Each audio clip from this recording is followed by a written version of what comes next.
Salutations, everybody. It is Matty here today with week 80 or 75, of the H.A.M Radio Podcast. And it is me, the LoneVaultWanderer. And we have a special guest filling in for us today. Again. Carrick from ACG. Yeah, buddy.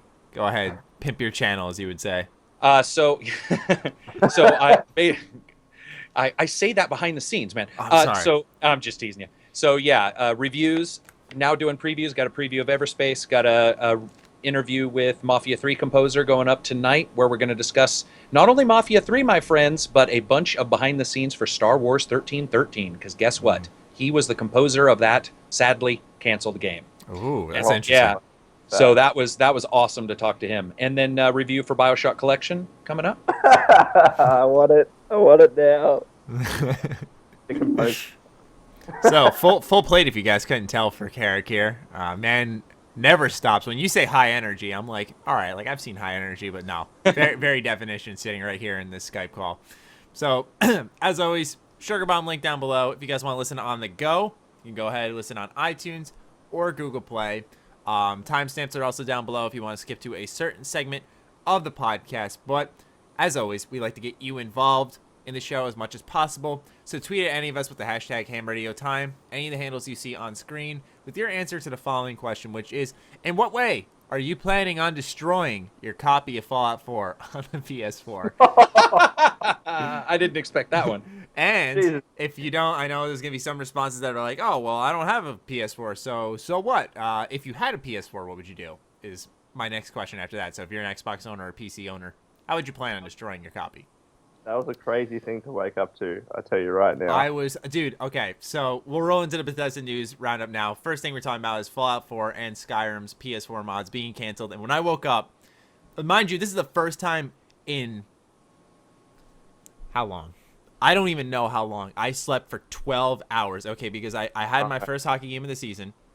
I had to drive to New Jersey and back at like 1 a.m. afterwards, so I was shot. I get in bed, I fall asleep, I'm dead for 12 hours. I wake up, I'm just scrolling through my mentions, and like every now and then I'm seeing like talk about PS4 mods being canceled. I'm just shaking my head like, they didn't cancel it. Like, what the fuck are you talking about? I'm like, they never fucking cancel it. I just keep scrolling through and people are like, Matty, it got canceled. I'm like, oh, they're just overreacting. Like, I was just in complete denial. I was like, they're just overreacting. Like, it's not canceled. And I go on Bethesda's Twitter, PS4 mods update, like just a simple post like that saying that just they might as well wrote in capital letters, triggered.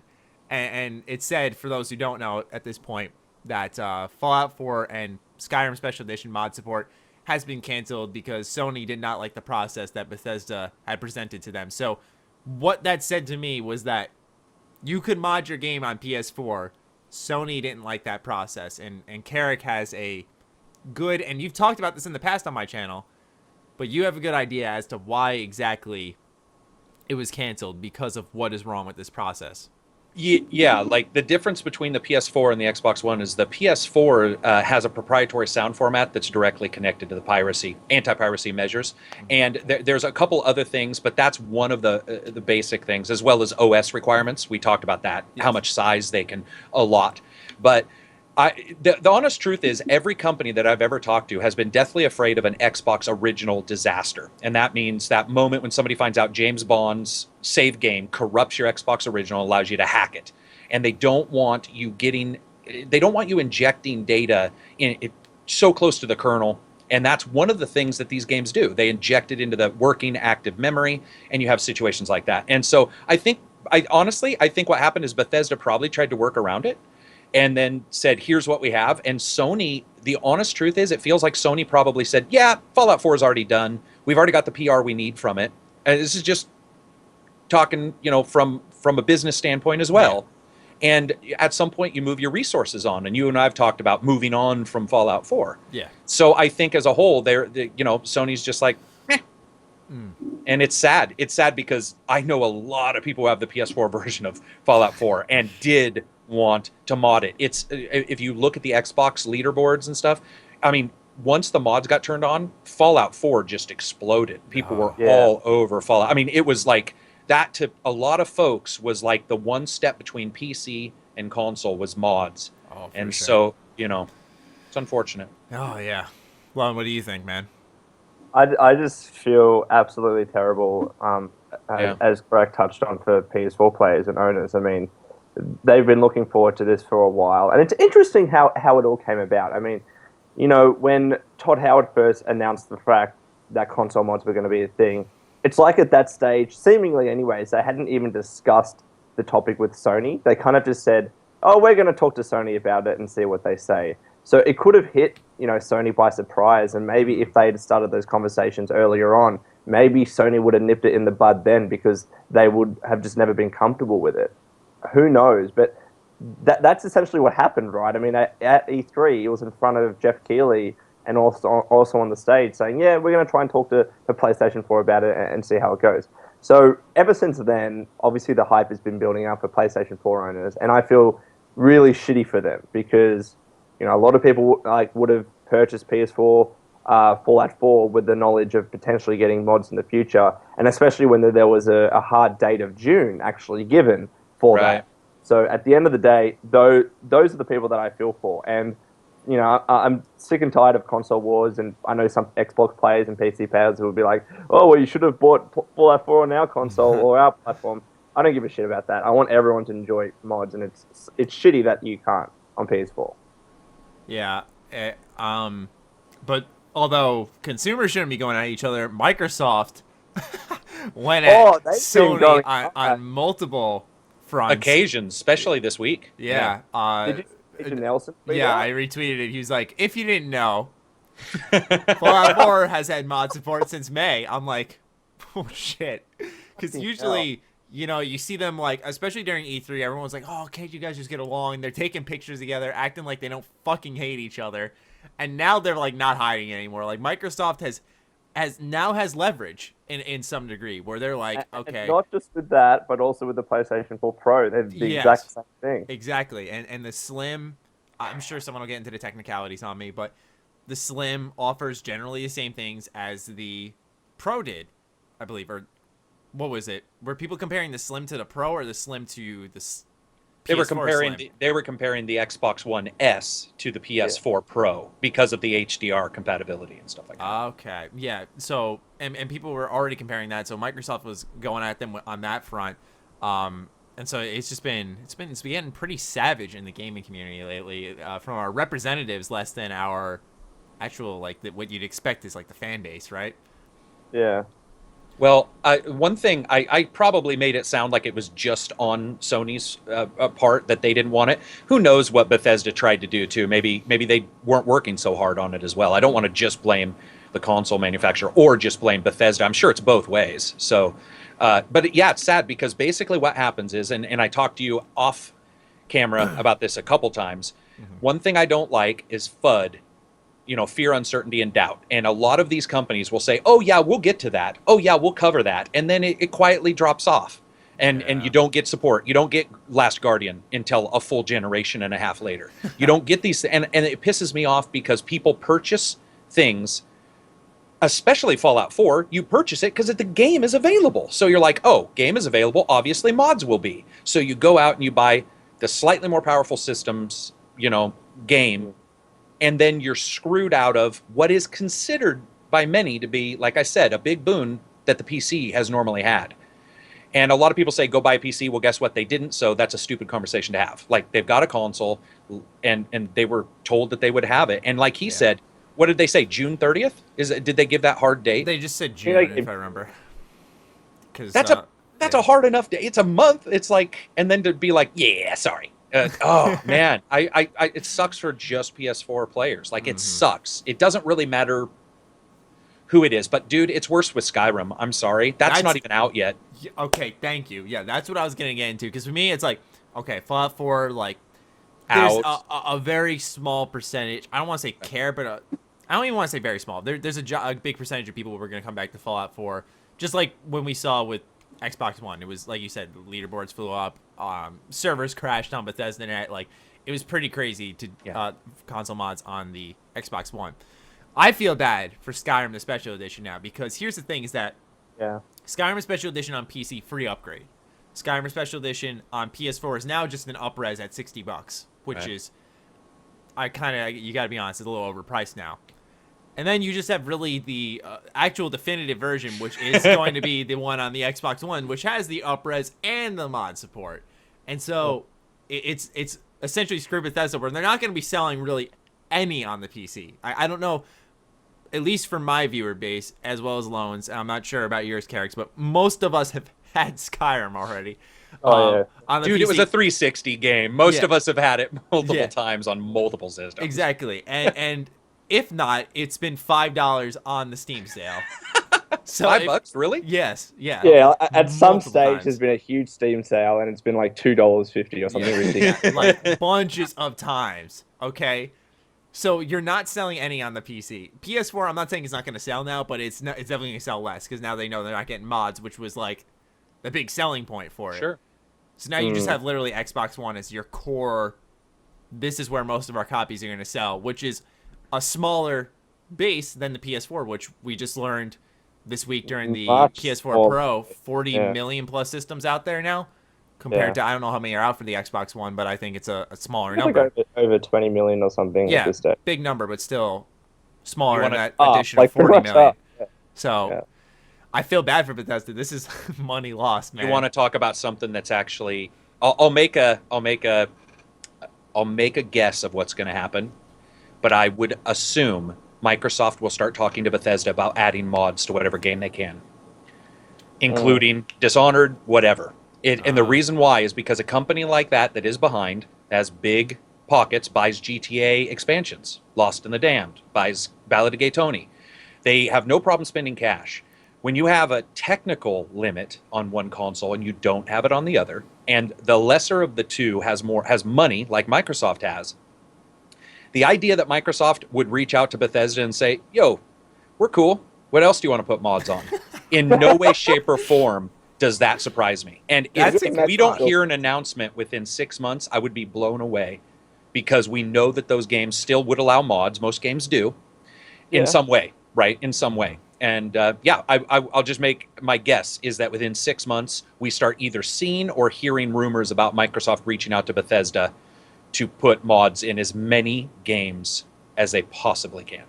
That would not surprise me at all, because the important thing is they got all the initial startup shit sorted out with Fallout 4. The system is ready to go with Bethesda games, and now Microsoft has experience with getting games and mods on games on their console. And Bethesda is just like, yeah, we'll flick the switch for another game. I'm sure it's not that easy, but at least games that are similarly built to Fallout and Skyrim, whatever that might be. Yeah, I completely agree. And just thinking about what a competitive edge that would be. It is. It is on your console that are the only ones that can be modded for console. Like that would be incredible. What I was just thinking is, because you do that, you're going to piss off a lot of fans. A lot of PS4 players are going to get mad. So my thought is they could do that, or Bethesda, I know they said the reason they remastered Skyrim is really they put in a professional version was it was simple. It was a simple game to remaster compared to an Oblivion or a Morrowind where you had to go back, up-res a bunch of things, you had to recreate a lot of things for it to run on a modern system. My question is, do they go back now and do that? Because then PS4 players can reap the benefits of playing an updated version of a game that was kind of, I don't want to say left in the dust, that's not the right term, but a game that they just haven't played in a long while. You can reap that benefit, which I think is just, you could call it nostalgia bait, some people would say. Which game, Matty? We'll say, for example, Oblivion, Morrowind. I see. Okay. Fallout 3. You bring those back, but then for Xbox, there's mod support, but it's the same thing. So that way, you're still giving to PlayStation in a way, which I know people are going to get mad anyway, but what I'm saying is at least, they're up-resing an older game where Skyrim still, in my opinion, even though I'm excited for the special edition, it's still relatively fresh to me. It's only been like 5 years, which is a long while, but, I'd much rather go back to an Oblivion or a Morrowind or a Fallout 3 or a New Vegas and replay that, because those games feel like more distant to me. Which Skyrim is still relatively new to me. Doesn't that all matter really on who's causing the overall issue? If it's not Bethesda, I don't see Bethesda saying, hey, you know what? We need to throw a bone to Sony, because it won't just be to Sony fans, it'll be to Sony. We need to throw a bone to Sony and fix this at the expense of not having that game also out on the Xbox One. I just don't see Bethesda. Bethesda's been notoriously Microsoft loving in the past. I don't know what you want to say, but I think we all talk about this, right? Because we like this game and we're really energetic about it. But I think in the long run, they already announced the burn, which is that, guys, sorry, it's not happening. I think they've passed the worst announcement they could have. True. And so I don't necessarily think they'll go, well, then you guys can have Morrowind. It would be cool, though, if like a PS4 owner could buy Skyrim and get Morrowind for free. But Morrowind remastering, I already talked to the people at Bethesda, and I'm sure you have too. There's other issues as well, like voice acting. What do you do? Do you like hire people to do all the voice acting that's missing in Morrowind? Or do you just leave all that blank? Yeah. Or do you just leave it blank? So, but good idea. With Morrowind and the voice acting, I'm a bit ignorant about that. Is there voice acting missing or something?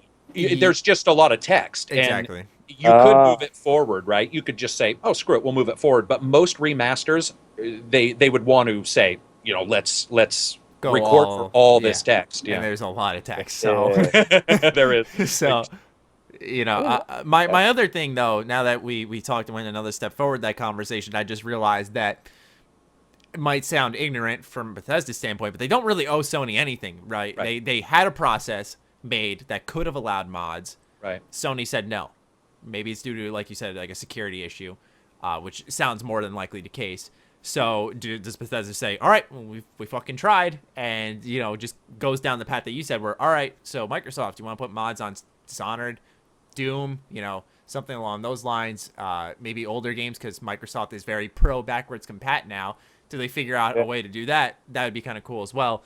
Although I don't really see that happening on a backwards compatible version, but still, these type of things might be possible in the future. It'd be really cool to see that. Just because mods are exciting in general. I know this might suck for PS4 owners, but then again, this is why you have two competing systems where now Microsoft is likely going to try to jump ahead on this front, where Microsoft will be the definitive place to play a Bethesda Game Studios game. And let's be honest, Microsoft would be silly to not try and jump on this now, because in terms of replayability for Fallout and Skyrim and other Elder Scrolls games, mods is where it's at. Like the reason why people still play Skyrim to this day is because of mods, not because it's a particularly long game to play, although it is. It's more so the mods and the additional content and all the quests that you can add through modding. So that would be, it's a good point too when you look at it that those mods fix a lot of the problems that I think we all forget that Skyrim had. I like Skyrim, but its combat is sort of shit. It's not terrible, but it's And so, and like you said, the basic thing is the fact that mods are why people were excited. I just feel bad for PlayStation owners. I just hope somehow. I don't think this part will get fixed. And you know what? Sony has a ton of exclusive games, so I guess in the end it's like, well, shit goes both ways. Yeah. But it does suck because it was prior to the purchase when this, or prior to many people's purchase when this was said, and so they bought it, and then to just not have it. And I guess the silver lining is now, and it's probably good that it's come out so much earlier before the release of Skyrim Special Edition, is that people can cancel their pre-orders now. It's not like a good situation, but at least that's the case now. So if you were looking forward to console mods on your Skyrim PS4 edition, then it's probably a good time to cancel your pre-order. It's unfortunate, but you have the opportunity now. Yeah, for sure.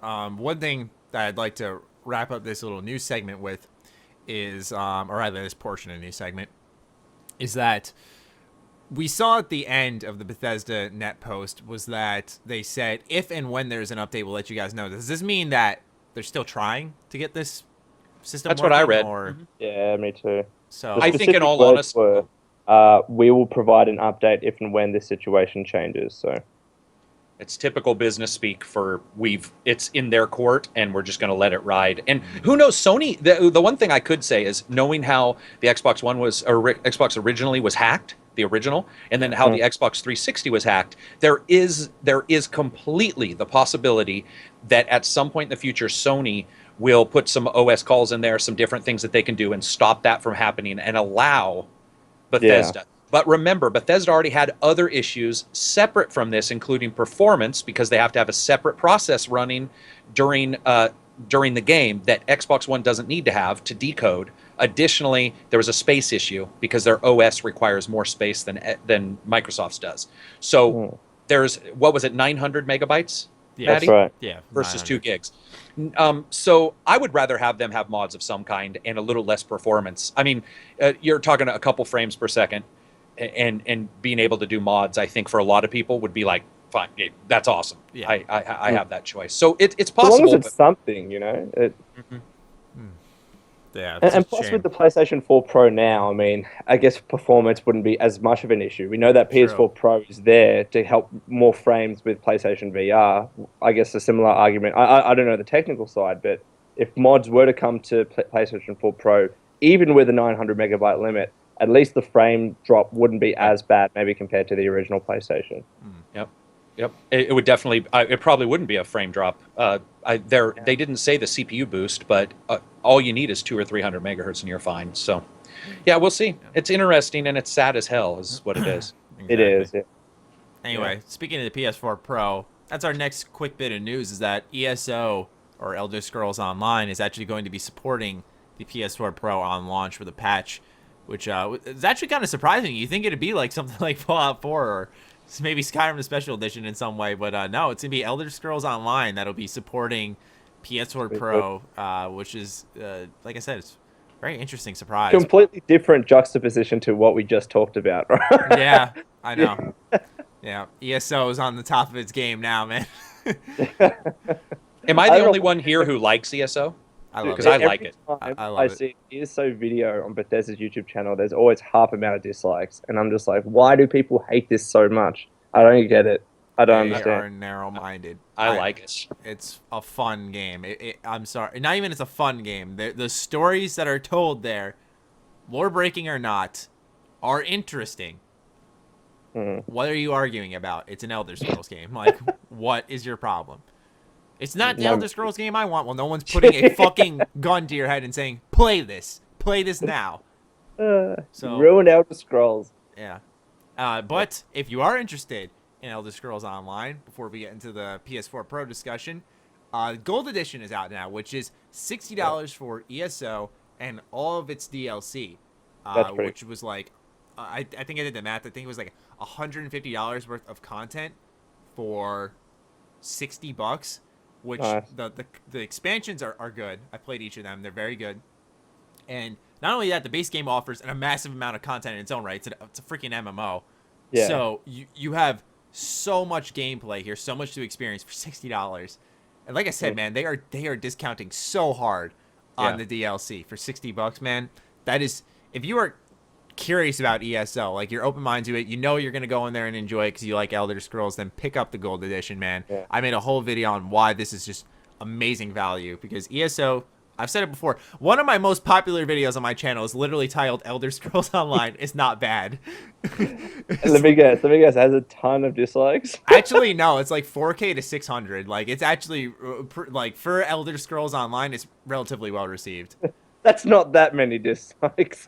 For Elder Scrolls Online, it's not. That's true. It's so funny because I break down positive and negative no matter if I like a game or don't. And it is funny that like Elder Scrolls, they come out of the woodwork, man. They come out. It's you suddenly be like, where the fuck are all these negatives coming? Like I'll cover stuff like No Man's Sky, and people will be all, yeah, that's okay. But I'll be like Elder Scrolls, and I'll be like, I'm gonna come to your house and I'm gonna beat you to death. And you're like, what the? Where did this come? Like, first of all, it's a game. If you're getting in any way, shape, or form, personally pissed, you need to step away. Like we have now achieved immaturity zone. But the fact that like they get that mad, and I've had people on Reddit be like, let's all go and downvote this video because it's about Elder Scrolls. I actually saw the post about it, and I was like, holy shit, really? Wow. I mean, somebody else has a different opinion than you, and they weren't lying. Like the people that they wanted to go downvote weren't like telling the truth. They were just like, let's go downvote all the positive videos. Yeah. I don't know who has enough time or patience or energy to do that. You know what? I'm not going to think about it because I'm just going to get mad. Yeah. Sorry. For me, the only issue I've had with the Elder Scrolls community is because, for me, it's not even the fan base. It's actually the lead creators of Elder Scrolls. I've noticed a lot of them, anytime I make an ES video, I have consistently seen my same ideas being portrayed in a later video of theirs. Someone actually one time tweeted at me, they're like, you stole this guy's video idea, and he made the video after me, and I watched it, and it was some of the same shit I said. It was a guy with like, I think he had like 600k subs, and he was like regurgitating like in a 12-minute video, a 3-minute section was exactly what I said, and I was sitting there like, holy fuck, like what do I do? So that's been my issue with Elder Scrolls is not the fan base. I've actually I found them less venomous than Fallout. I've seen them intelligently speak a lot more. Personally, not to say the Fallout community is a bunch of idiots, but sometimes I've seen them get a little more venomous than what Elder Scrolls has presented itself as. Who knows if that'll stand the test of time? But Right. That's been my issue with the ES community personally. That's fair enough. By the way, Matty, there's one more Fallout update. It's going to be quick that you can add to the title to make it clickbaity as possible. Fallout New Orleans is officially taken down. The trademark is all gone. So that's fake, okay? Stop tweeting me. It's done. Yeah. Dude, you're the one who brought it to everyone's attention. What do you mean stop tweeting me? I didn't bring it. No. You were the first one I saw.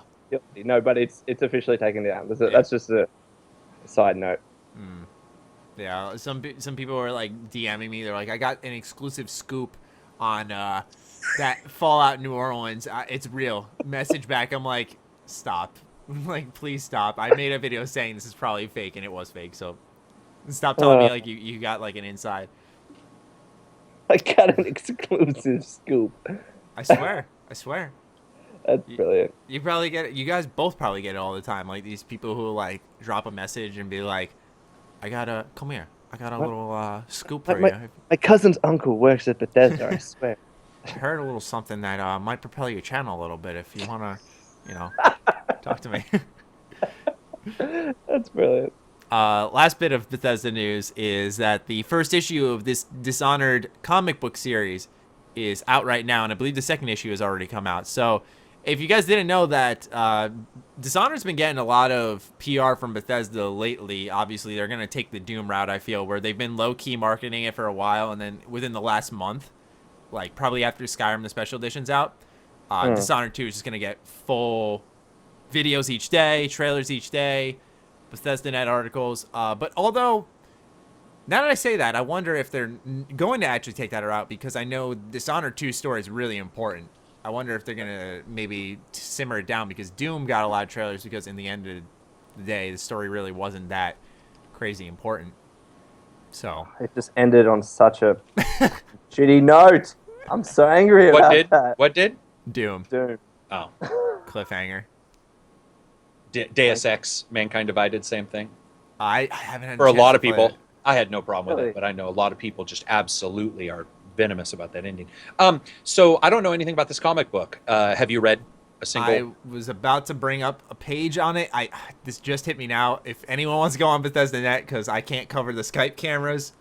Oh, gotcha. Worries. Yeah, But you or back, else Matt. it'll blur out Carrick's and I's beautiful faces. So you guys obviously don't want that.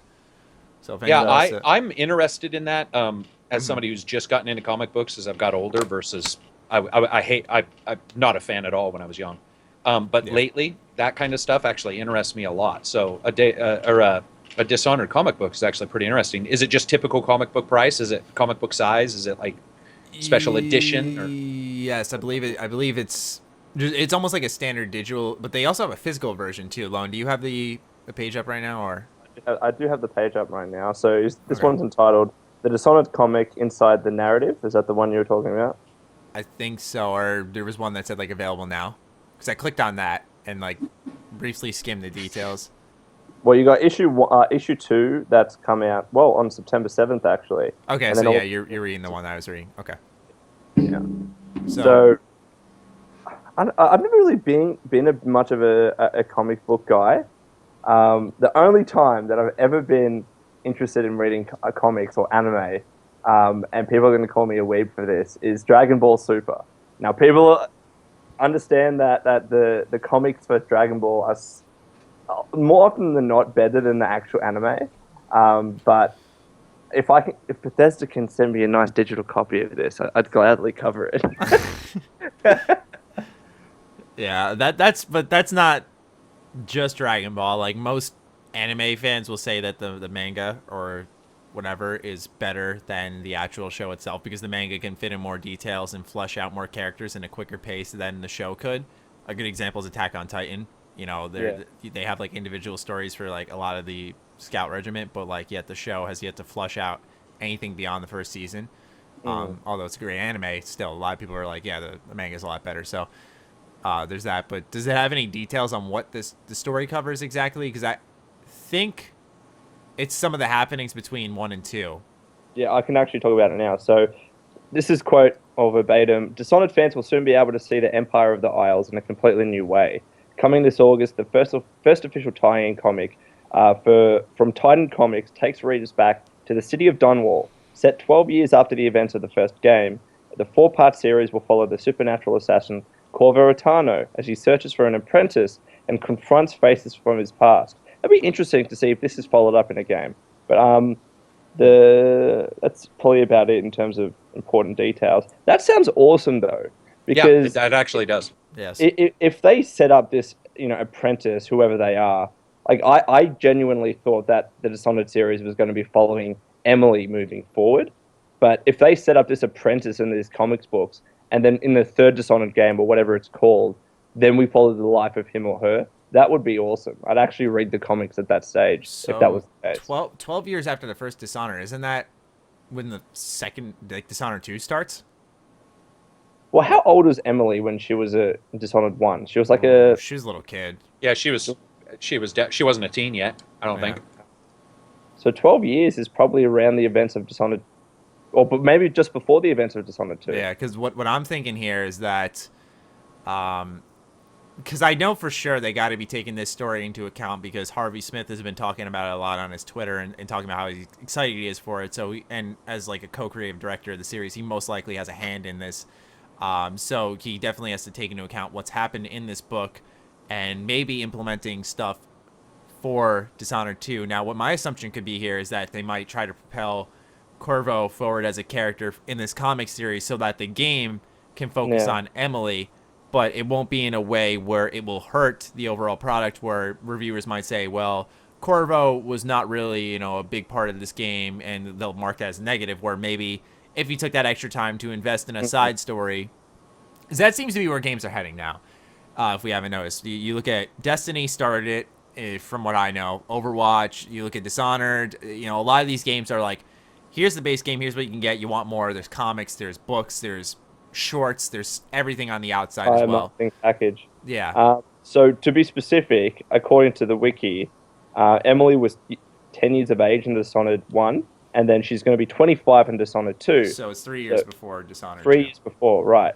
And on your point of focusing on Corvo, to be honest, I've always been of the strong opinion that it makes more sense for Dishonored 2 to focus on Emily. Yeah. I mean, Corvo's story after the first Dishonored game is essentially done. He cleared his name, and now it's about Emily taking the reins and becoming the queen. I think that's where the focus should lie, and I think that's also why you start Dishonored 2 playing as Emily. I think in terms of a story arc, that makes the most obvious sense, and then you can go back and play as Corvo. So I'm, at least from a personal perspective, I'm more interested to see how Dishonored 2 takes place from the perspective of Emily. Do we know that you play as Emily or Corvo the entire time? Yes. No, so what happens, you play as Emily. Right? Yes, you play as Emily for the first 5-10 minutes or something like that, and then you have the ability to choose. And they actually showed us the gameplay at E3, I think, where kind of like they're standing back behind each other, and then you can like swivel and choose Corvo or Emily. So, but here's the thing: if it's about, I guess I don't understand, because again, I'm not as up on Dishonored as you guys are. But if you can choose Corvo, then the story is going to be somewhat about Corvo. So why are we thinking, so what you guys are saying is you wish it wasn't, sort of, because his story is pretty much done? I mean, me personally, I don't mind. I'm sorry, I don't mean to put this on you, Lone, but that's more so Lone's opinion. Like me, I don't, I like Corvo as a protagonist. I think they could have fleshed him out a little bit more. So that's why I'm looking forward to Dishonored 2 on one of my 2 playthroughs at the very least, to see how they're going to flesh him out more as a character.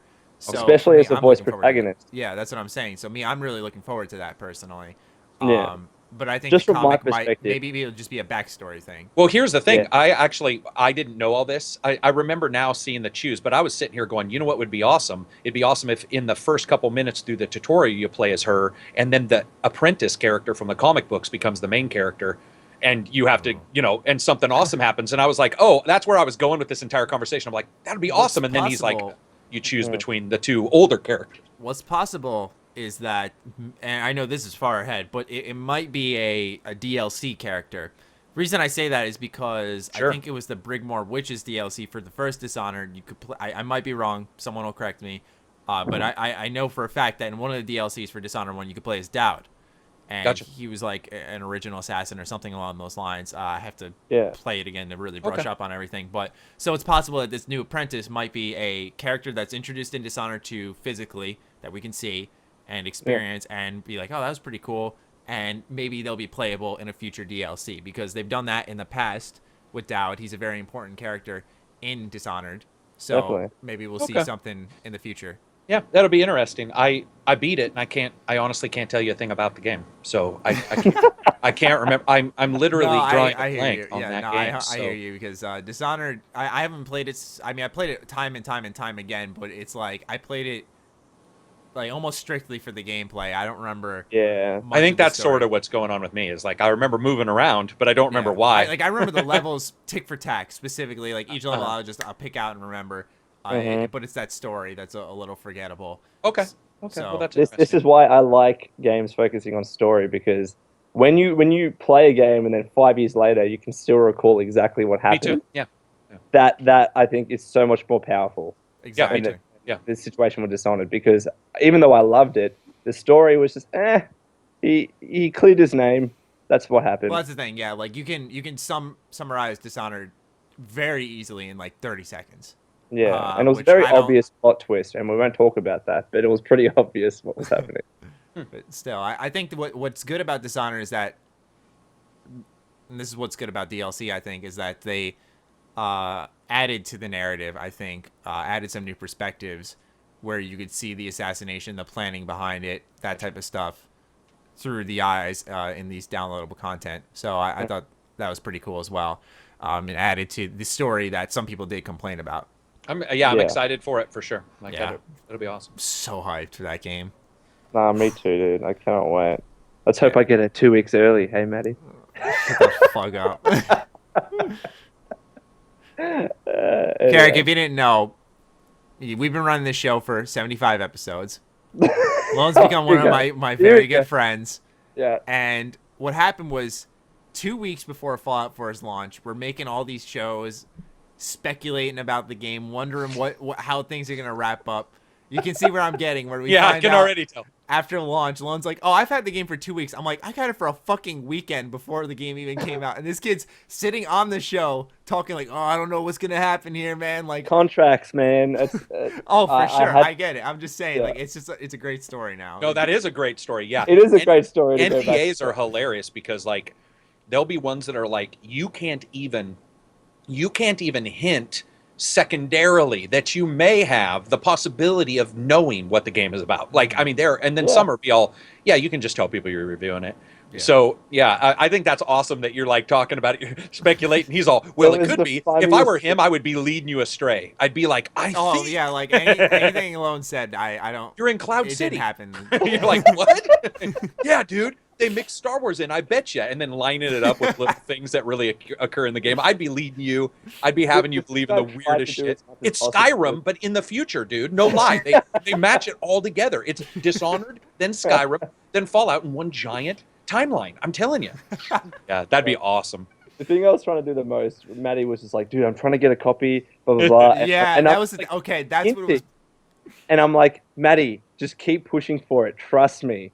Yeah. And I was trying so hard to tell him without telling him, and I just don't think he got the hint. Yeah, I was just like getting anxiety. I'm like, Lone, like I'm DMing him like in the middle of the night, dude. Like I don't know if I'm gonna get this advanced copy. It's just so important for our channels, man. Like I'm freaking out. And that was one thing that sucked about the PR for that company, though. That game in particular, Fallout, was how quick they gave some of us those copies. We've talked about that before. It's like, Merry Christmas, you have 2 days. What the? Yeah, with this like 100+ hour game. Okay, goodbye weekend. I just said screw it and stayed up. Yep, same. I slept for like 2 hours that weekend. Unbelievable. Yeah. But let's roll on now to segment 3. What games we're playing this week, as well as our favorite bit of gaming news that stuck out to us. So, anyone here want to go first? Yeah, I'm playing Ember. Well, I just got done playing Ember, which is an isometric Baldur's Gate kind of thing. It's almost like Baldur's Gate woke up and said, "Hey, let's release again." And Okay. it's awesome. It's this little tiny $9 RPG, about 30 hours. Looks like Baldur's Gate, plays like Baldur's Gate or Icewind Dale, I guess, if you're Right. old school like I am.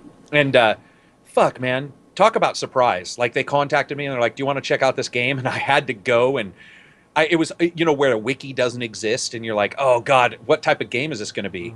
Then I saw a couple of people, like a couple different websites covered it a little bit, and I was like, "Oh man, I should check this out." And fantastic game. If people get a chance to check that out, $9.99. N-Fusion Interactive is the company. I think they've released nothing like else. First game. Wow. Yeah, and it's a tablet. It is also on the tablet, but it's development lines that are split, so they weren't like sharing resources. The PC version looks like really good color-wise, really good color palette. And then playing BioShock Collection, and I can talk about it, which is nice of them. Really? Yeah, which is nice. And so far, I'm actually, performance-wise and everything, I'm pretty happy with it. I'm out there saying I don't like remasters very much, and I would agree that I agree with myself. I'm not a. It's a remaster, but it's not that. And there's some improvements, but it's not that new game look, if that makes sense. Yeah, Remasters have a look, right? It's like middle ground, and so that's awesome. And so people who have not played it or who want to update it but don't have it on PC and want some increases, there's that. And then my favorite news is PS4 Pro, which we didn't really talk too much about it, but one of the most hilarious, confusing, like odd, uncomfortable announcements when he was like, "And today we'll be talking about the PS4 Pro," and I'm like, "Okay, I need to record this, listen to it late at night when no one's around." I mean, and don't get me wrong, that's no connection to what I feel about the hardware, by the way, because it is more powerful, but guys, that's a Microsoft level announcement right there. Microsoft is known for putting their foot in their mouths and just being like, and not really. Yeah. And this was Sony's moment to shine and just let us all go, what is going on through this entire event? So that would be my favorite news by far. That was mine as well. So, Lone, I don't know if you shared the same favorite news. Yeah, let's go with that. My favorite news actually was about the iPhone, to be honest, even though it's non-game related.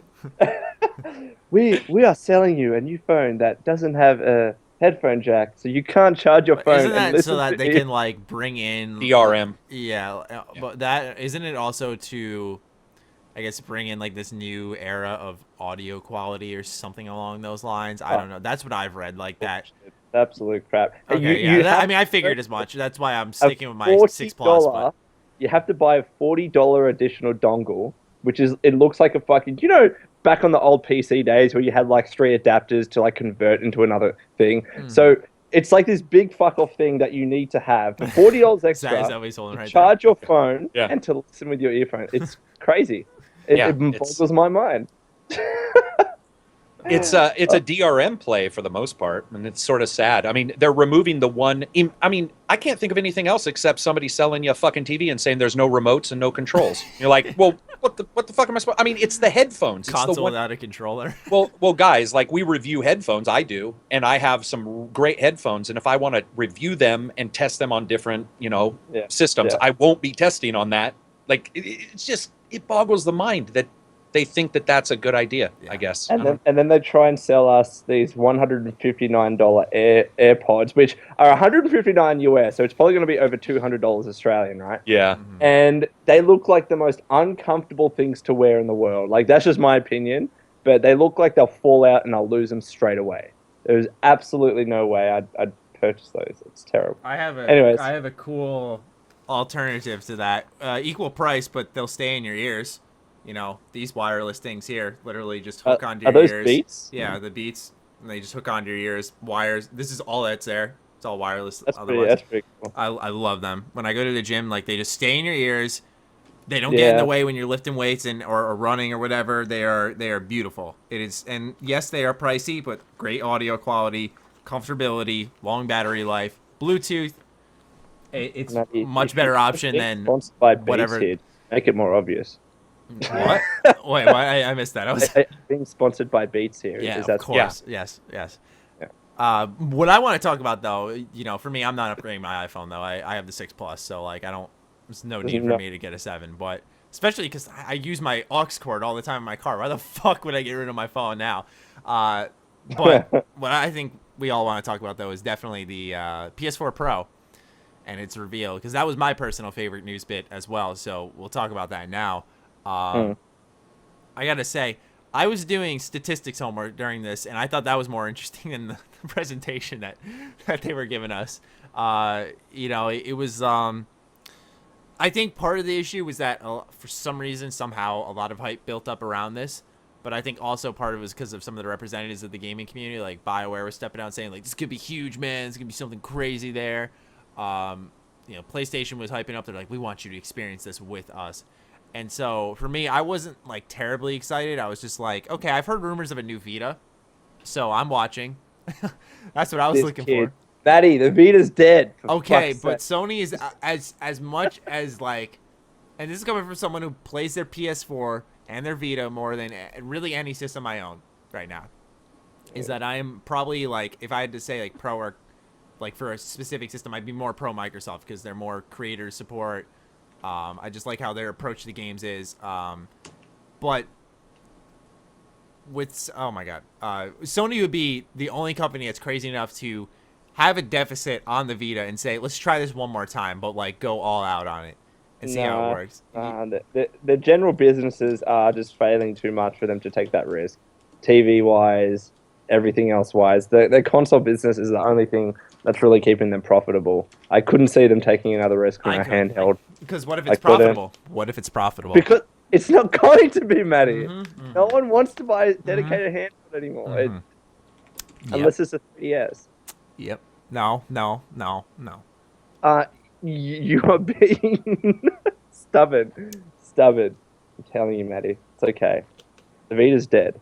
Stop saying that. Why do you like the Vita so much? Just for the simple fact that it's crossplay kind of stuff? I mean, what? No, well, I'm a big JRPG fan. I haven't made that a secret. Right. So yeah. It's a JRPG machine. Machine, right. For sure. So like for me, it's like I want to play a JRPG. Vita. Hey, I gotta add something real quick. Something that people don't know, and I think that it's important technical wise. If you are planning on getting a PS4 Pro, you do need to actually run everything through 4K equipment. So a lot of people didn't know you need a new receiver. If you want to run your game, if you want to run your PS4 to a receiver to your TV, it all has to be 4K, and it all has to be HDR compliant. So a lot of people are not aware of that, and it's a big deal because a lot of people are going to be plugging that in and either seeing 4K upscaled because the receiver can only do 1080p and the TV will upscale it. But it's really important people understand what that thing's offering, because it's offering power where the display technology is not there yet. And so I just think that that's really important to understand, especially because they announced it so quickly when HDR TVs aren't even ready. For example, input lag, there's only one TV with less than 30. The rest are at 150. Holy shit. So that means 100 and, there's a couple that are in the 70. There's a Vizio.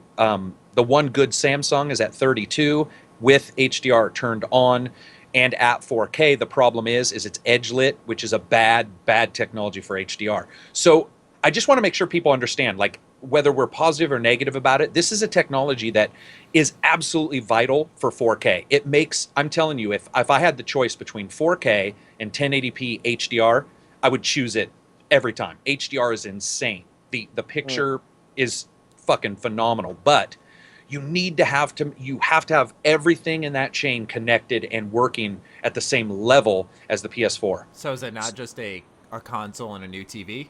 It's a console and a new TV and a new receiver and new cables. If you are using a receiver, you can split it.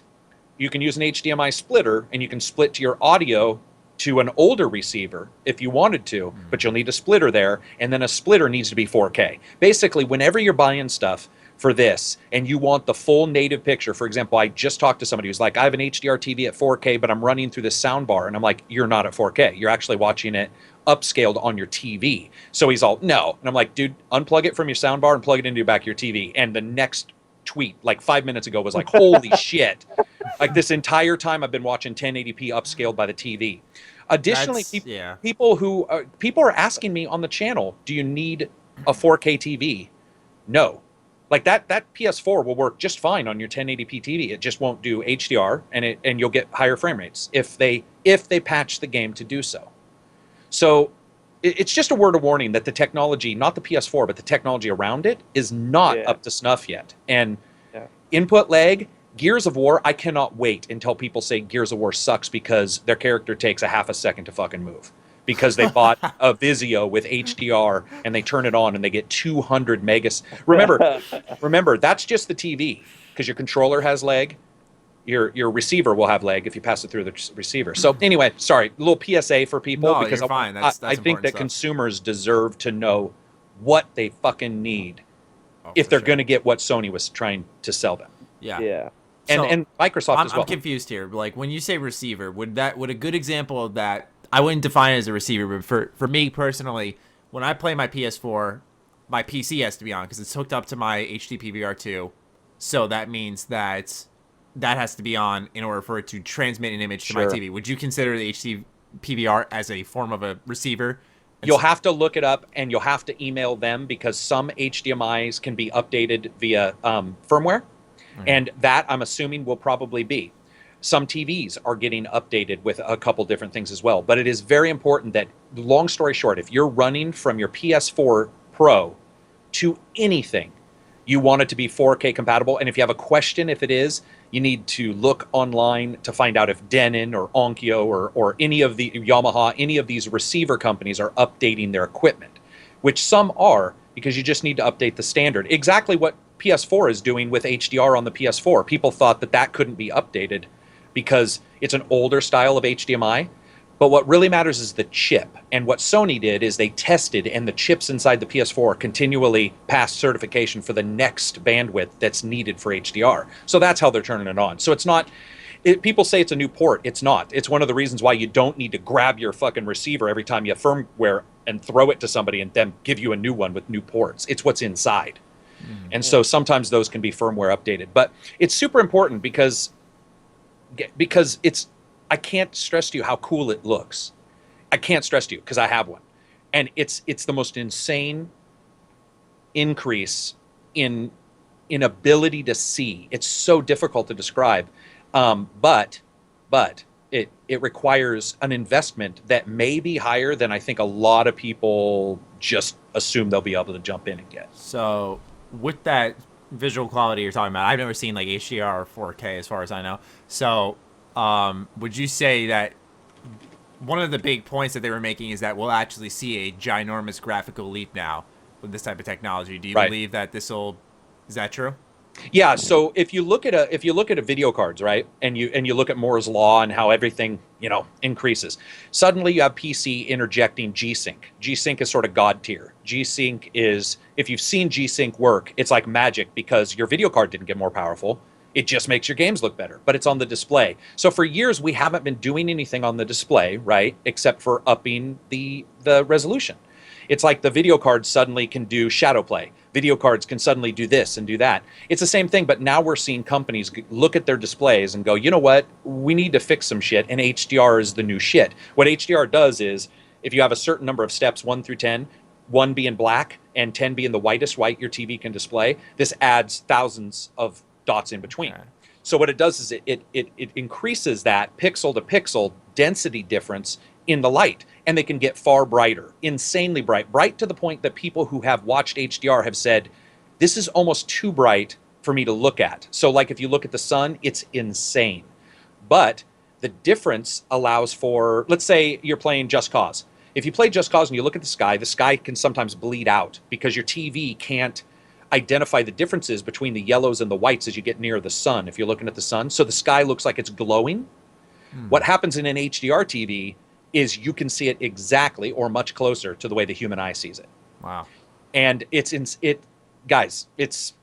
god tier change. Like it's legitimately I would rather play 720p with HDR than 1080p.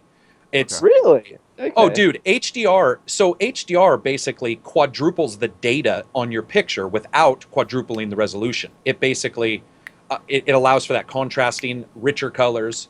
Deadpool, 4K Deadpool Blu-ray will blow your mind. Like when you see the firefight where the two guys are fighting and you get to see Ryan's dong hanging out. I don't know why they decided that was a good idea. I haven't seen the movie yet, but I'm dying to see it. So great movie. They're fighting. If you watch it in a normal TV, some of the areas are jet black because the TV can't differentiate between gray, black, a little bit of black, super dark, right?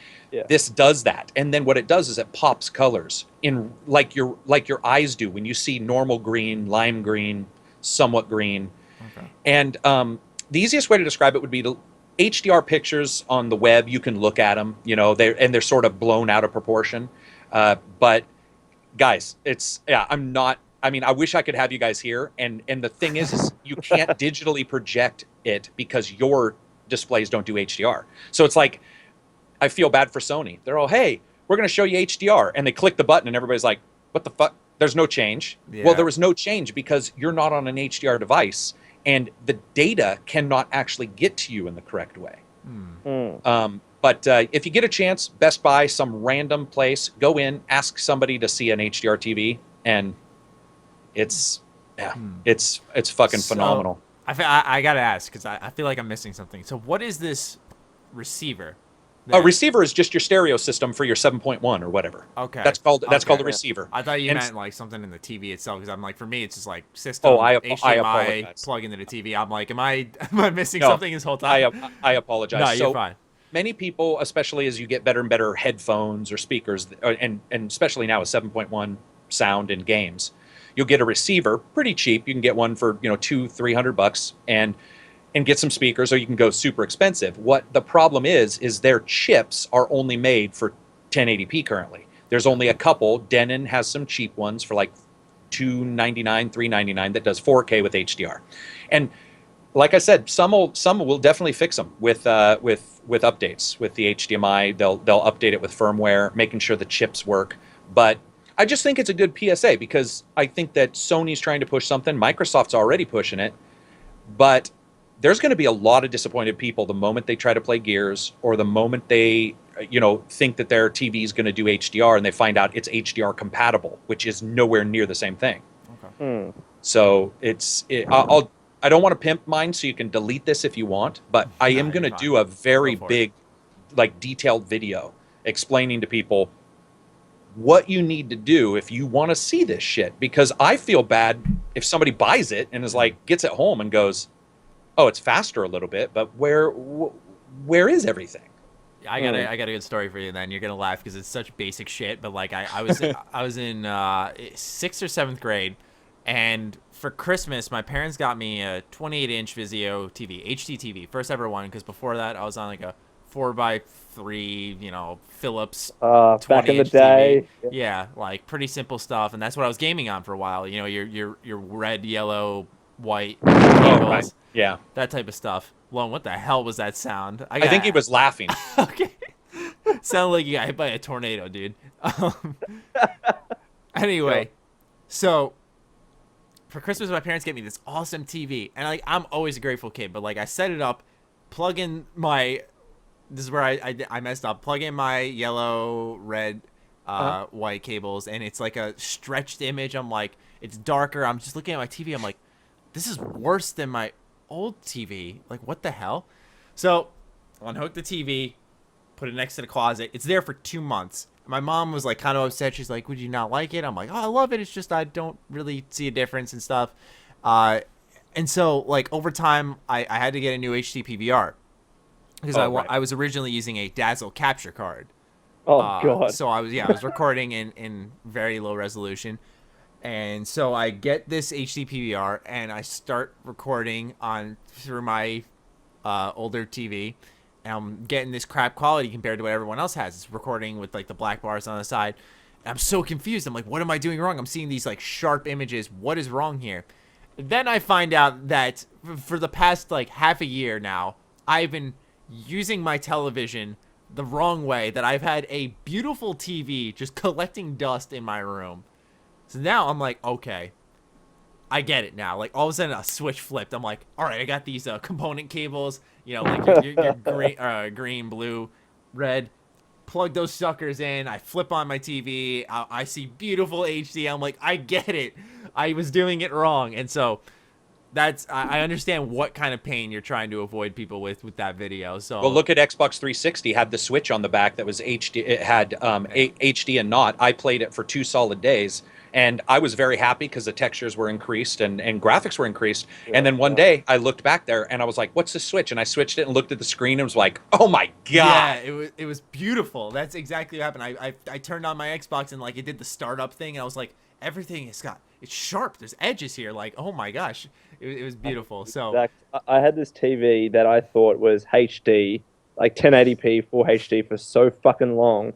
And then by the time that I was like, all right, I want to connect it to my PC, it's like this weird resolution of 672p or something, like weird upscale to 1080p. I'm like, fuck. I've had this TV for 10 years thinking it was the bomb 1080p, but it hasn't. Oh, I was so annoyed with myself. All right, cool. So I'm not the only one who's had like a really bad TV. Okay. Oh no, it's difficult technology. I mean, it's constantly changing. But other than that, as for Lone, are you playing any games this week? Unfortunately, not. I'm so annoyed. I know. I'll play BioShock next week. That's definitely happening. Oh, for sure.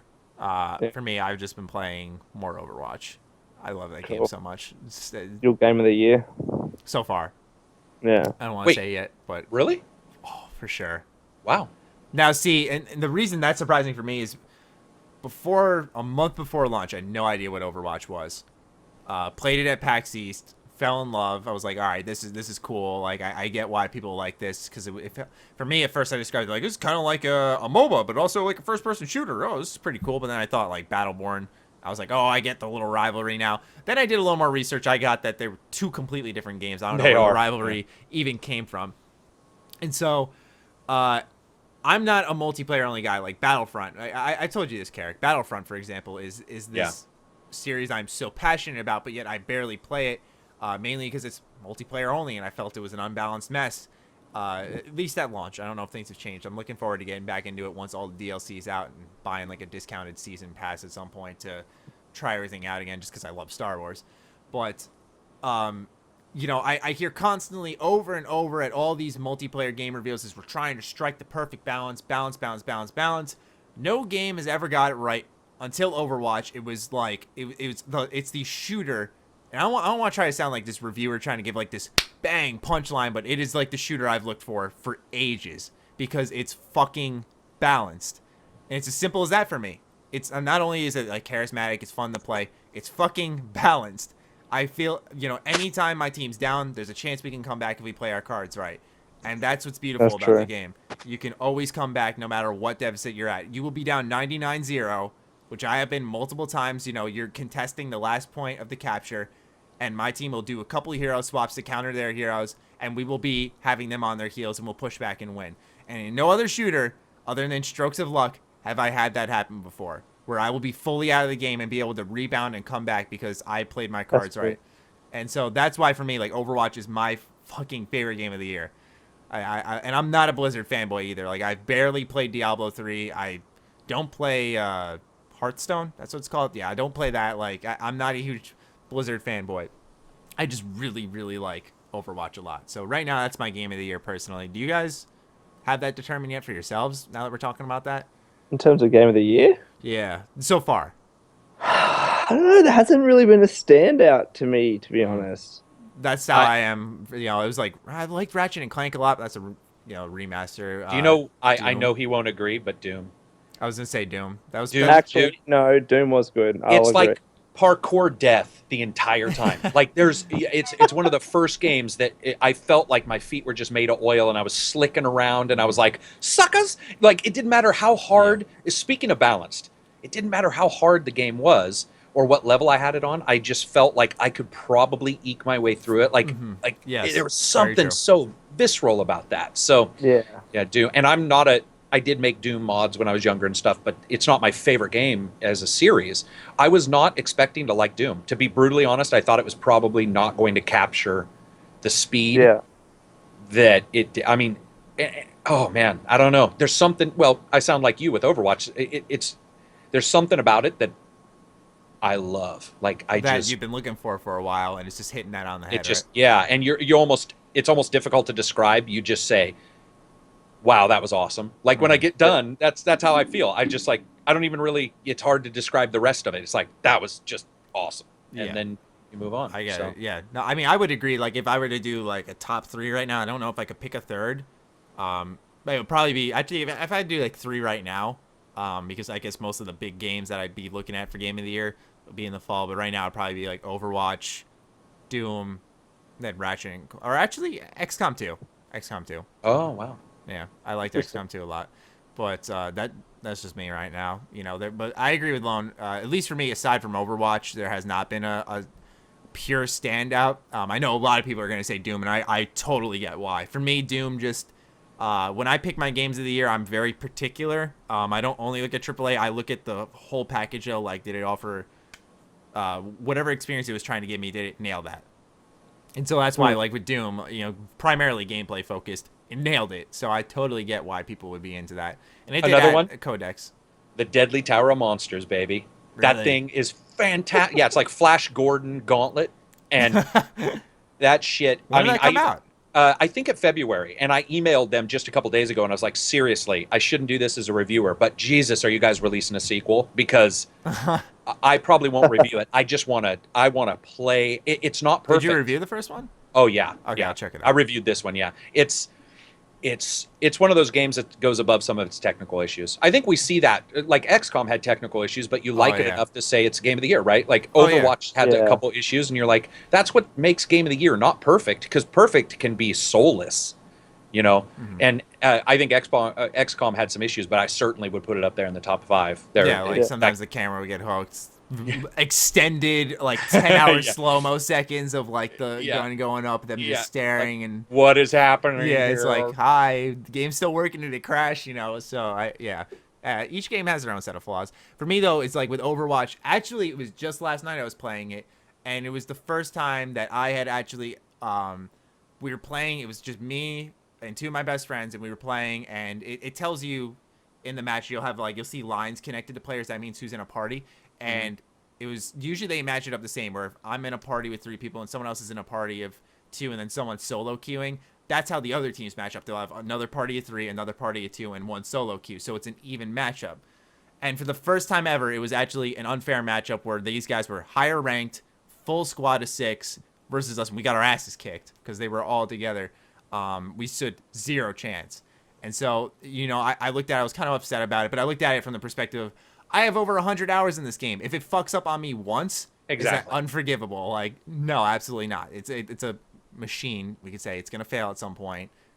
100 hours, 1 fail every 100 hours. Yeah, that's awesome. Give it to me. I don't care. But, that'll wrap up our segment 3 of what we're playing, our favorite news bit. Time for our fan questions. I did things a little different this time. We're trying to drive a little more traffic to Sugar Bombs to get you guys interacting in a new way. And I know a lot of you guys ask awesome questions each week, and this keeps it from mixing up our answers to each week's podcast with questions that you guys submit with the hashtag H.A.M Radio Time. So this kind of separates things a little bit. We're going to give it a try, see how it rolls. So if you guys want, right now, it'll be a real easy way to get your question on the podcast. Just head over to Sugar Bomb, sign up. If you already have an account, go to the forum. There will be a link in the description down below, and just post your question. It's as simple as that. Post it wherever, and a mod will just sort you into the right area and tell you this is where you post it from now on. Like I said, this is a way to, you know, no lies here. This is a way to generate traffic to the site, but also to get more recognition for your questions. So we'll see how this goes. If it doesn't work out, we'll switch back to Twitter. But for now, this is, I think, a way to get those who really care their questions on. So we'll start off with the first one. And mind you, these are going to be older questions. If you guys go to the site, these are much older ones that we missed out on from earlier this year, even to last year. But they were ones that when I read, I was like, these are good ones. So were you saying something, Lone? No, I was saying that those would be old questions, but I'm excited, to be honest. Oh, Feel yeah. free. Yeah, no, they're good ones. Yeah, I think it would be I think it's a good change. See what comes from this, because we know a lot of our most passionate viewers hop on that site. So I think it was a good mix of the two. So the Vault Soldier asks, out of every game you've played, which game universe would you live in aside from Fallout? Now, I do remember, I believe we answered this one. I'm not 100% sure. It sounds familiar. I think we did. I think I But- said Pokemon or something. Yeah, but I still want to talk about it because I wanted to get Carrick's response to Yeah. this. And I'll give So my just- response again. Just a video game where we liked the world enough to live there. Yeah, like a universe. Mass Effect. Really? Oh yeah, without it. I mean, Quick. Kryn, which is from an old Dungeon and Dragons. There was an NES game called Champions of Kryn, a PC game as well. So Kryn, which is one of my favorite role-playing worlds, probably, but something people know, they don't have to be 200 years old to talk about, would probably be Mass Effect. Dude, Mass Effect, Star Trek, 70s polish, grain filter, everything about that just, yeah. Yeah. I For sure. love that. Yeah, sci-fi. Yeah, no, I love that. Mm. For me, personally, I think I originally agreed with you, Lone. I was like, that was a really good answer. I'd go with Pokemon, but now I'm going to differentiate. I don't know if you guys can see the poster behind me. You can see Solitude there. Nope, my head's blocking it. What? Skyrim? Yep, Elder Scrolls, Tamriel. Really? I love Tamriel. Yeah, dude, I don't care if it's a cop out. Oh, you can't do Fallout. Well, I'm gonna do Elder Scrolls. But I love Elder Scrolls universe, dude. People are like, aside from Fallout, it's like I wouldn't want to fucking live in Fallout, dude. The world's burnt down. Why would I want to? Oh, I've got radiation poisoning for the Yeah. 44th time today. No. Yeah. Yeah, it's pretty shit. Elder Scrolls is a wonderful fantasy universe. It's beautiful. There are quiet, peaceful parts. There's multiple races. Like, I'd be an elf in Elder Scrolls, dude. For sure, dude. I'm all for that. And Lone is If here. I had to give a different answer though, this is one caveat. I would say Dragon Ball Z, but only if there wasn't crazy people trying to kill the Earth I every other can't week. tell if you guys are fucking with me right now. Are you guys? Do you guys really mean fucking Pokemon? And are you guys really? Is that really what you talk? Is that really your answer? I can't. I don't know you guys well enough to know if these are jokes or not. Because No, I've I'm got. serious. I'd live in Elder Scrolls. No. But you said Pokemon before. Oh yeah. Mm. Was that I'd a live joke? every other Would week. you want to be a Pokemon where other people are fucking catching you? Oh no. Like I'd be the I'd be trainer. Pokemon. Oh, okay. Yeah. Fuck I'm like, no. I'm like, what is I going want to be trapped on? in a ball for my days. Yeah, this entire time I'm like, these guys are. I can't tell if they're messing with me or We not. don't know how comfortable those Pokeballs are. Okay. It was comfortable, exactly. Oh, I just cuddle up and I get in this guy's next to this guy's ball sack. It's great. I got you. And he said Dragon Ball. Is that what he said? Yeah. Dragon Ball. Dragon Yeah. Ball, okay. yeah. If the world wasn't trying to be destroyed, then that means Yeah. like, dude, you Well, wouldn't what be would like Dragon a Ball- Saiyan, or Yeah. I'd be saying, yeah. But you wouldn't be a Namekian, dude. What the fuck's your problem? being a Namekian, that's boring. Dude, Piccolo's the best character in that show. Oh, he's no, Oh, he's one of the weakest. I've changed my mind. I want to be in WWE. That's what I want to be. Get hot chicks running around, writing my own scripts, and having occasional bugs where people's like heads disconnect. I think that would be my favorite. You guys crack me up. I would never have assumed those would be your answers. Well, Skyrim, I can assume. Why would somebody say you can't choose Skyrim? That's like saying, hey, here's a contest, but you can't enter it. Like, that makes no Yeah. sense. Yeah, I know someone. I mean, Fallout I get, but like Fallout's a pretty obvious one. Did Okay. you run a channel on Fallout? I guess they'd be like, well, that's the obvious one. It's like, no, it's not the obvious one because I don't want to die. So like, for me, like maybe like the Well, the in Ninja Skyrim, Turtles you're going to be version. lit on fire. Or fight a giant that's just Yeah. hanging outside a Whiterun going like, sup. Yeah, exactly. Or I can I give stumble upon another a cave answer? and just get stabbed by someone randomly, like in the entire the game is I'm like. going to give another answer. I'm going to say, and people are going to expect this from me, Bioshock before everything went crazy. Oh, that's a good answer. Yeah, That's actually, I was waiting for that one. I thought that's what you were gonna go with originally. I think that would be awesome. Before they discovered Adam, before splicers started to be a thing, I mean, that Yeah. world was meant to be a utopia, and I think it does have a lot of potential if it's run by the right person. I got another one. Yeah. Persona. Okay. The Persona universe is so awesome. It makes me excited about school. It really does. what? It's like, it makes me excited about fake suicide. Wow, you guys, these are not answers I was in any way, shape, or form. I'm talking Persona 4 though, not 3 where you're literally shooting Okay, yourself in the head. Transformers. Yeah. Transformers. Yeah, There's a breaking Transformers cars. game. Transformers. Yeah, that's crazy. I would never. Yeah, Persona though, man. I got to admit, I'm not as into, Japanimation and manga and all that stuff, but I do like Persona 4. Yeah, Persona's like the go-to. I'm not a fan of Japanese role-playing games, But I like something. Yeah, but I like this. That's kind of go-to because my friend who lives right near me, one of my best friends I've known all my life, hates Japanese games. So like anytime I bring one up, dude, you're a fucking weeb all the time. But I said, try it. I gave him my copy of Persona 4 Gold, and I was like, just try it. He's like, no. I'm like, trust me. He loves it. Yeah. Lone, you want to guess who it is? What? Who? Connor. Oh, of course it's fucking Connor. It's Connor. He hates Japanese games. I put on anime in his room one time that messed with him. He was like having a freak out. So I just saw some news.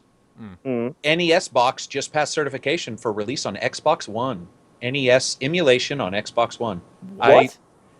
I'm reading it right now. So it says, hold on. someone must have screwed up because NES box just passed certification for a release on the Windows Store. According to a post on Nintendo Life, the programmer of the app tweeted out that the emulator will be coming to the Xbox One as well shortly. NES box allows you to load up ROMs and homebrew via a USB drive, while emulation I was like, is this official? It's not official. It's official from the guy who said that it got authorized, and it is. It's actually on the store right now. I'm looking at it. Interesting. Wow.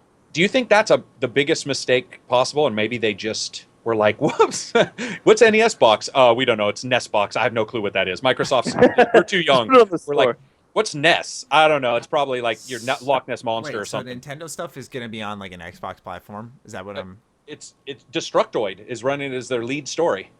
Holy shit. That's crazy. But it may be a loophole, which I would assume. It is. I don't see Nintendo. Hey, it'll be like PT where people get it on their system and fucking unplug it from the internet, so like nobody can move it, right? Wow. So, sorry. You can just download emulators and ROMs on your PC. Not that I do that, of course not. We've all done it.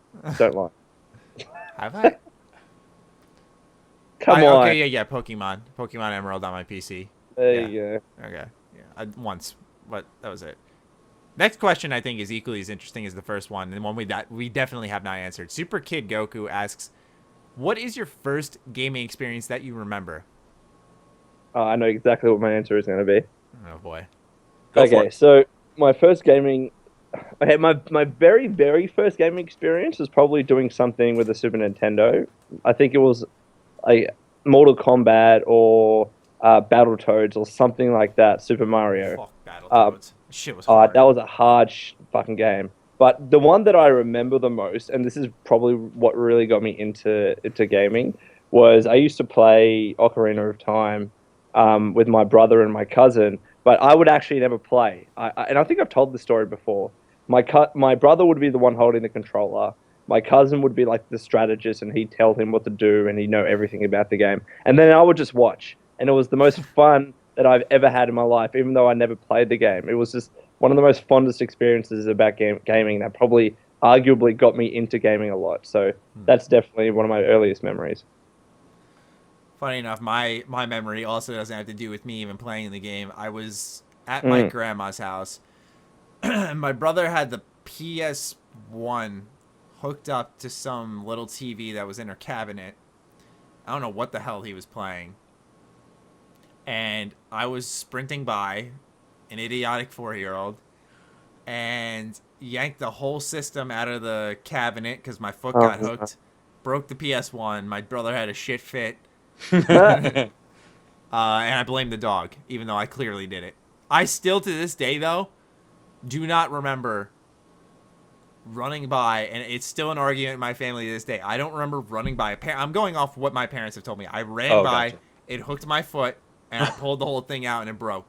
The only memory I have is me sitting on top of the couch, watching my brother, like, freak out over his broken system and seeing a dog walk by, because that's what broke it. I thought it was the dog. So I got one. I don't know if I've been lying, but... No, your brother probably pulled the fucking thing off of on purpose and was like, "I'm gonna set this Matty kid up," because he's an older brother, right? Yeah. Dude, older brothers. I had one, and he was a nefarious son of a bitch. So they're nefarious because all the shit that was done to them, they're like, "I'm gonna pay it unto you," and they do. Trust me. So mine is chewing through the Sega Master System controller wire. Pissed off when I was playing Space Harrier. I was at level 17, there's 18, and I had beat this game multiple times and expected myself to beat it, right? You know how those, where once you do good, you're like, and I was playing it, and I died in a part where I just didn't assume I should have died. And I was so mad that I think I was trying to I think I was just mad. I was a little kid. I needed to bite something. And I bit right through the controller, the only one I had for the Sega Master System. So I'm sitting there, and there's like bits of fucking controller. I mean, I grabbed that thing, and I was like, "Gah!" And it just whoosh. And it's one of those moments when you realize at a young age, self-destruction is stupid. Because not only did I do nothing, I loosened a tooth, and I lost the controller, and I died. Because I couldn't turn the system off, so I just kept dying. And I was just watching myself die, and I was so frustrated with myself. I was like... And that was like the last time self-harm ever entered my idea. Like, I'm like, never again. Yeah. Oh, my God, I was mad. I still have the controller as a joke, by the way. Oh, my gosh. Yeah, that was Sega Master System. See, you guys are so young. You're like, PS4, and I was a little kid. And I'm like, motherfucker, I bought a PS4. And I had already graduated. Man, like, how old are both of you guys, if you don't mind me asking? No, you're fine. I'm 21. I am 20. Fuck me, I'm 24. Okay, yep. Okay. 39. So I graduated in 93 when you guys were just going, what are girls? Oh my God, I was born in 92. That's crazy. Yeah, go on. No, that's so true. It's was just a thought. Yeah, isn't that great? You guys were just patrolling the earth. I was a thought. It's just funny because you guys are like, when you say you were running around as a little kid with the PS4, I'm like, dude, I would have been your dad, not your older brother. Like, I would have been like, Matty, what the are you doing? But yeah, I mean, those PS1s, dude, I think almost everybody I know has a memory of a PS1. They were it was like when gaming became... I was a 64 kid, though. Nintendo 64 was my system. Oh, were you? Yeah. Got you. Was it like Mario? Because... I wasn't like a Mario kid. Like, me on my 64 was like the fondest games I remember, like Smash, obviously, Spider-Man, Superman. No, I'm just joking. No. Superman 64, one of the best games of Power all time. Rangers, like, it was those games. It wasn't like the Super Mario games. Really, I did not grow up. I did grow up with Super Mario, but like I was playing all those different ones, like Pokemon. I grew up with that, and I still love that. But... I forgot. Yeah. So, Pokemon Stadium, one of my favorite games. Oh, that's a great fantastic game that needs a sequel. I love Pokemon Stadium. And so, those were the type of games I was playing on my 64. My PS1, I barely touched. Sega Dreamcast is another system I love. Shenmue. My favorite system of all time. Really? Oh, Sega Dreamcast? House of the Dead was great, too. I loved Saturn because it came out early. It was a surprise, but it got beat really quick. But the Dreamcast, that thing was super powerful, and it had crazy games like Virtua Tennis, where you're like, this can't be fun, and then you play it and you're like, this is insanely fun. And 4 controller ports was awesome, just like the N64. Those were ahead of their time. N64, I like a lot of what was on there. I just wish they had gone CD. Their little ego about like, we're not going to go CD right now. N64 had the Blast Corps too. Yes. Speaking of Sega Dreamcast, that brings up one of my more earlier gaming memories of the Chronicles of Matty fucks over his brother's gaming experience. This time, God, dude, I sound like a little shit, but I swear I did not have malicious intentions. So my brother just got the new Ludacris album. He bought it from a store. And I'm like, we got the Sega Dreamcast hooked up. I'm sitting there like, I want to play NBA Live, but I want to listen to this new Ludacris album. Mind you, I'm too young to listen to this shit anyway.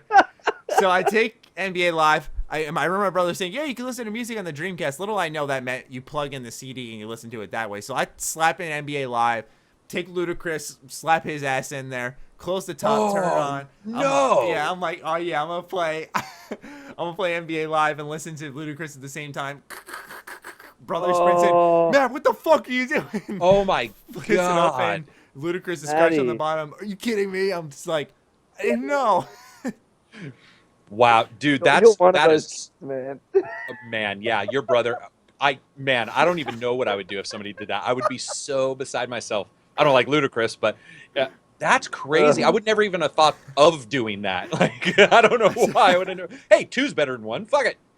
Let's throw three in there. What's funny was they clicked in just fine. It felt natural. I was like, all right, there's a little space here. Just gonna spin You know what? in there. That is the excuse of every homicidal maniac in the universe. It felt natural. That should be a shirt. It felt natural. It felt natural, man. Okay, sorry. I was your older brother, Matty. I don't know what I would have done. Either, I don't know. I would have been. Yeah. Dude, I'm surprised he still loves me with the amount of shit I pulled as a kid that I didn't know was like nefarious. Like he got like this like big box full of 500 MLB cards for each team, each player of the roster that year. I'm like, I'll do him a favor. I take a red marker. It's got each player on the front, on the top of the box. I'm like, I'll label which ones are good and bad. So I write good, great, bad. Each of these players were each time, and if also sprinting in the room, he's like, "Are you fucking kidding me?" Like, the worst kind of kid in the world. Dude, helpful brothers are the worst kind. That's exactly the thing though. Each of these times I was trying to help. Like I was trying to do it on my own. Common theme here, don't help Matty. Yeah. Oh man. I was just trying to be a good friend, a good brother, and I failed him. God. But those are some of my fondest memories. Cause, yeah, definitely. You know, it went so horribly, and now it's beyond the point. We still own that box of cards. I could probably go downstairs and grab it if I wanted to. But yeah, we'll move on to the next question, which is from Bevan the Aussie. This goes to a different spectrum that I thought would be an interesting conversation. He puts a disclaimer, by the way, saying he does not mean this in any type of like negative form or fashion. He says, "Hello, people of Sugar Bombs. I would like to know your view on how females are viewed in the media through games. Why do you think there are almost more women pursuing this than men, but they're not recognized as much? And if they are recognized, I think we could argue that they are sexualized to some degree, right?" Is he talking about the portrayal of women in games or in the games industry? Yeah, like I'd imagine by this Overwatch, he means kind of Overwatch, but also the famous streamer big tits kind of thing, you know, that sort of thing as well. Girls don't know anything; they're just here to sell their bodies, that type of shit. And he's like, well, why they're viewed that way. Wouldn't you guys agree that just like guys are always told that they think with just their dicks, the plain and simple fact is some women help women's movements, some men help men's movements, and vice versa. We have some YouTubers that are just vile guys, by the way. And then we have some women Twitch. I've told multiple people that's why I won't join Twitch until they get rid of the tit channels. I don't believe in them. So it's like I think that channel's vile. Like, and not because of just that, because of multiple things. But I don't think that as we move forward, there'll become an equality in everything. That's how things work, is it takes time. And when it takes time and when people get really antagonistic when things change. So I see it as one more thing that's slowly improving, but I don't think that some people help their own cause, and I don't think that all guys are dicks. Does that make sense? Like, it's too broad of a stroke for the most part. So I think once we get to the stage where, for example, a game has a female protagonist and people don't think twice, that's when we'll know, for example, that there aren't any, inequality issues. Like when, for example, say if Dishonored 2 were to have taken the big jump and said, all right, it's Emily Caldwin, she's the main protag, and people didn't throw their arms. They shrugged. And they just shrugged, That's when we'll know that the inequality has become more of a fleeting issue, and we're still not there at the moment. Yeah. For me, on that specific topic, I've always been a believer of, I don't care if it's a man, woman, whatever, alien. If this person fits the narrative you're trying to give me, then put them in the game. I've always said that, that it doesn't matter who or what I am playing as. If that is the narrative you are trying to tell me, you feel this person or thing will portray that best, then go with that. I don't like when games nowadays are like, we're going to have, this woman character, this male character, this, and that to appease all these different people. It's like, what's the point of that when you're just trying to people please at this point, which you're never going to please everybody. So what I believe is just do what makes your vision for your game work the most. Well, there's original artist intent, which is, I think, what you're talking about, and that certainly matters. I think also you can stretch it to the same, almost anything, though, in gaming. For example, like sex. I don't give a fuck who's rubbing each other's nether regions in a space game. Like, we're trying to save the universe. Why is Mass Effect worrying about sex scenes that you can get to after 6 button presses? Yeah. It's the same thing. It's like, oh, because we can have it. Oh. Did he disconnect? He did just disconnect. Did you see that freeze frame?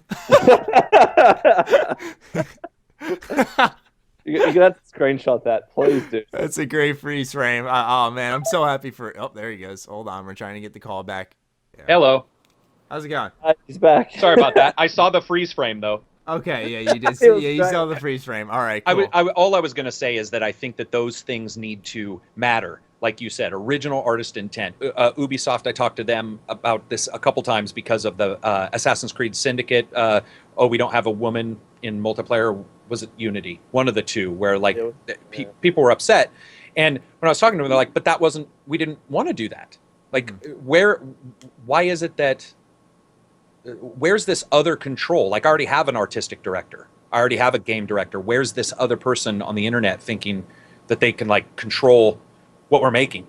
So, but I agree with what he said. Like, I can't wait until the day that somebody says, we have a gay black protagonist from Africa who's also an alien. And we just go, okay, cool. Okay, cool. Yeah. Yes. Like that. That's what I want. When we get to that day, I think I'm just going to be so happy. And I'm not ignorant about it. It's probably going to take decades. I'm not. Everyone knows it's going to take a very, very long time. Yeah. But once we do, I think the games industry will be a much better place. Me too. Yeah. It's going to be awesome for a lot of people that look at. I reviewed a game from Africa recently where the developers got money from a grant. And it was the first developer to make a game in Africa. Like, to me, that was awesome that I lived remember them that. Reaching out. It was I remember PAX East. Yeah, and I remember just going like, "Oh shit, that's awesome!" Like that's a place where who would have thought? And that's one step towards everybody being able to do this kind of stuff and join in. And it's going to take unfortunately, it is going to take. Unfortunately, it's going to take a long time. Ever, because we also unfortunately live in the environment where porn, degradation, all that stuff is actually in the same browser. Like, I know that sounds weird, but the negative and positive is both in the same URL now. Like, you don't have to go one place to get one thing. You don't have to read a book about equality. You can see that on the internet in places, but you also don't have to go get a Playboy because you can see that. And I don't think there's a problem with porn. I'm just saying that you have all these issues where internet it lets everybody have a voice, and sometimes maybe. Yeah. Maybe. Maybe we don't want that, I guess. I don't know. I mean, it sounds rude, but... Nah, but like, you make a good point. Sometimes the correct things that are said... Yeah, that's from Bevan, Bevan. I apologize if I mispronounced your name. The Aussie. It was so good it froze my Skype. Yeah, locked you up. The last question is on another spectrum as well. Going back to games, we're getting this question from Meyerlurk Menace. If a Star Wars RPG was made, what would you want to see in the game? Lone, you're going to answer this too, by the way. I don't give a shit if you don't play Star Wars or whatever. For example, what type of combat system would you want it to have? Where would you want it to be set? What Star Wars plans would you like to see in the game, etc.? Okay, well, you know me. I'm not a big Star Wars fan. All right, Matty's just grinning right now. But at least what I will say is that let's not just have it that you can be a Jedi and can be either good or bad. Either be a Jedi, either be on the dark side. Like, I want numerous different characters that you can play as different KOTOR. races. Mm-hmm. Matty, I don't know what KOTOR is. Do you understand that? Go on. No, like literally, like not more than that. I just think RPGs, what defines them is the ability to choose, is the ability to create your own character So you want KOTOR. with their own intentions. So yeah, at least I'd like more of the choice to not just be a Jedi, for example. Mm-hmm. That's funny he mentions that. As a fan of Star Wars, that's exactly what I want. 1313 was not going to be just about Jedi, and the idea of like doing a game where almost like Knights or the Old Republic Online, where you can do like smugglers and stuff. That's what I was just about to say. Yeah, I want something where, so if everybody's a Jedi, then nobody's cool because they're a Jedi. Like, I want to be a smuggler where I have to fight and use my brain to fight off Jedi without the things that you normally see. Ah. And when it comes to combat, I liked KOTOR. You know me, Matty. Like, I loved KOTOR's queuing devices and battle devices. Correct. So if they were going to go for a D&D style, which turn-based or whatever you want to call that, active pause, I'm okay with KOTOR. Yeah. To be honest, like, There he goes again. You should He's just getting leave this. passionate about KOTOR, man. It's so depressing. Oh, that's funny. Oh man. For That's me, all right. though, I gotta cut it out again because it covers half my face. Oh, it does it. That's right. Hello. Hi. Hello. What is going on with it? I'm sorry about that. Well, yeah, sorry No, about that. you're fine. Because what's KOTOR good is that 3. this is the last question, so that was good. That it's happening now rather than in the middle. Have you spiel, Matty? Have you spiel? Do it. Okay. Combat system. I've always liked KOTOR's combat system, but I've always said that if they sped that up a little bit, I wouldn't be against that. I like the strategy and the thinking behind it. I always enjoyed that in any type of game, but I've also always been a fan of action combat systems if they keep you thinking as well. A good example of that would be and this is a totally different game, but I'm saying just as an example would be like DMC Devil May Cry, where you're always thinking your way through each and every combat maneuver because there's so many different lifting attacks and slam attacks where you can continue that combo on, where it's fast and fluid. There's so much happening, but it still keeps you thinking and not just button mashing. And God damn it.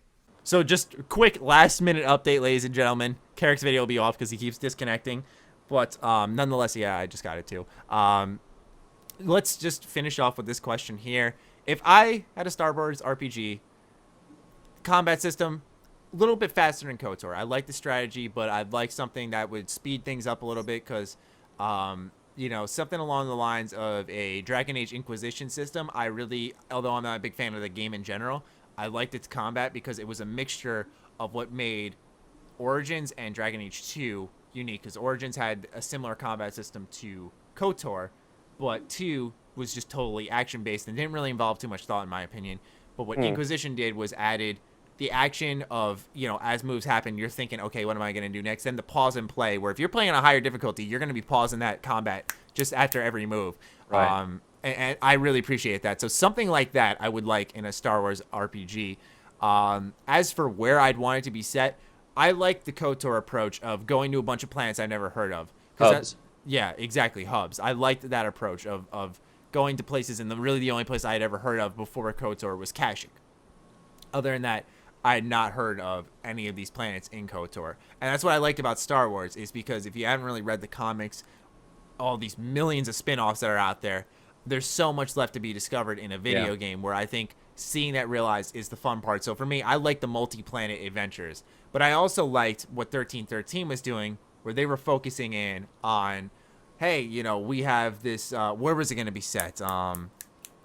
I thought it was going to be set in Coruscant's underbelly. That's what I thought. Okay, Coruscant. I couldn't remember if that was the planet. Yeah, it was in like the certain levels of Coruscant where there were where it was just like venom and scum there. Yeah. And what was going on there. And so I also like that approach too. So what I think is special about Star Wars is each planet has its own identity, its own uniqueness to it that has been properly explored, and that I think video games can really flourish in each and every planet there if implied properly. And I guess you could say that logic for any game. As long as it's applied properly, it'll do just fine. But I really believe that with Star Wars, there's a uniqueness, like I said, to each planet. So for me, get a set of those planets. Which ones, I don't know, because I like the surprise of, you know, a KOTOR where it's like, what's Duxon? You know, what's this? Oh, it's a planet where the Mandalorians have taken refuge because, you know, they're trying to rebuild into another glorious empire. And it's connected to Onderon, I believe. And so these type of planets, these type of surprises are what makes Star Wars games interesting. So that'll wrap up my very long-winded answer. Well, it wasn't long-winded. I just kept disconnecting in the middle of you trying to give a very good one. Sorry about that. No, you're totally fine, man. But anyway, we hope you guys enjoyed this episode of the H.A.M Radio Podcast, episode 75. Carrick, once again, thank you so much for joining us. Yeah, it was a blast. Yeah, blast as always. Lone, thank you for, even though you're using your work computer, for taking the time to hop on as well. No, that's all right. I love you, man. Yeah, it was nice to meet you. Yeah, nice to meet you too as well, correct. Yeah. I'm sure we'll have you again sometime soon. Oh, give it like I'm another sure- week or two. I'm sure right now people watching are just going like, "Fucking shut that fat dude up." Actually, Mike.